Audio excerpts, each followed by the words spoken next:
Assalamu alaikum wa rahmatullahi wa barakatuh. Hope you are all doing well. Welcome to my new series, How Allah Wants Us to Live. In this series, we will dive into simple lessons from the Quran on how to live a meaningful life, one that keeps us close to Allah. Each episode, we will reflect on a verse and see how it applies to our everyday life. Today, in episode 1, let's begin with a powerful verse that explains the very purpose of our existence.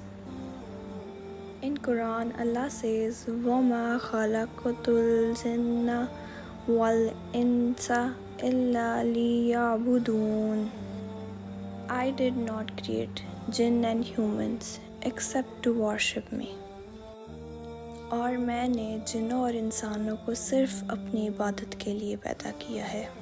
This verse reminds us of the true purpose of our lives. We were not created without meaning.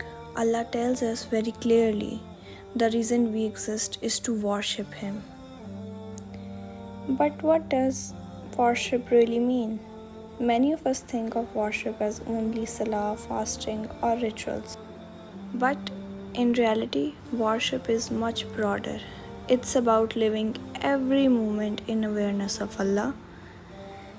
It's about aligning our actions, words, and intentions with His guidance and seeking His pleasure above everything else. And I realized that to worship Allah, I need to know Him, I need to recognize Him. Again, in Quran, Allah says, "Indeed, in the creation of the heavens and the earth, and the alternation of the night and the day, are signs for people of understanding." बेशक आसमानों और ज़मीन की तख्लीक में और रात और दिन की गर्दिश में यकीनन समझदार लोगों के लिए निशानियां हैं. इसको पढ़ के ना लिटरली मुझे कुछ लाइन्स याद आ गई हैं. आप लोगों ने भी सुना हुआ होगा.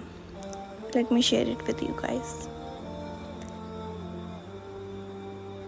These lines are something which makes me emotional every time I listen to it. So,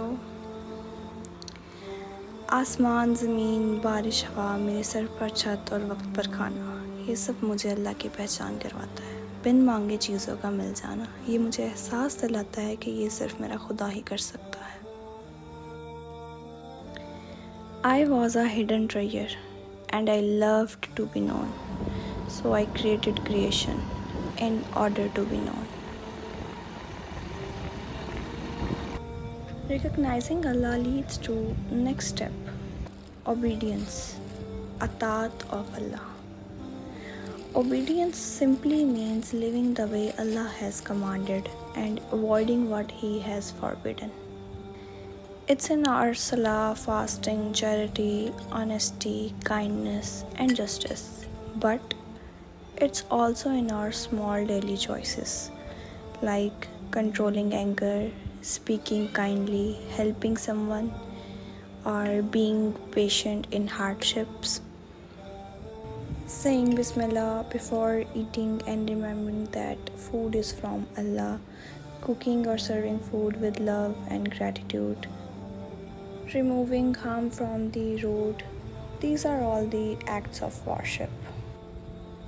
Prophet Muhammad ﷺ taught us that even simple actions, when done sincerely, are rewarded. So I realized that in order to worship Allah, I need to have marfat of Allah and I need to do ataat of Allah, and then I will be able to do ibadat of Allah. So how does Allah wants us to live? He wants us to live every day with sincerity, humility, and constant remembrance of Him, to turn even ordinary acts into worship by doing them for His sake. As I remind myself, I remind you too, our life has meaning only when we live for Allah. This week, let's practice bringing Allah into our small daily actions. Start with something simple, say Bismillah before you eat, or make your chores an act of gratitude. These little steps slowly transform our entire life into worship. Jazakallah khair for joining me in episode 1 of How Allah Wants Us to Live. In next episode, we will explore how living with taqwa and Quran as a guide can shape our journey. Allah Hafiz.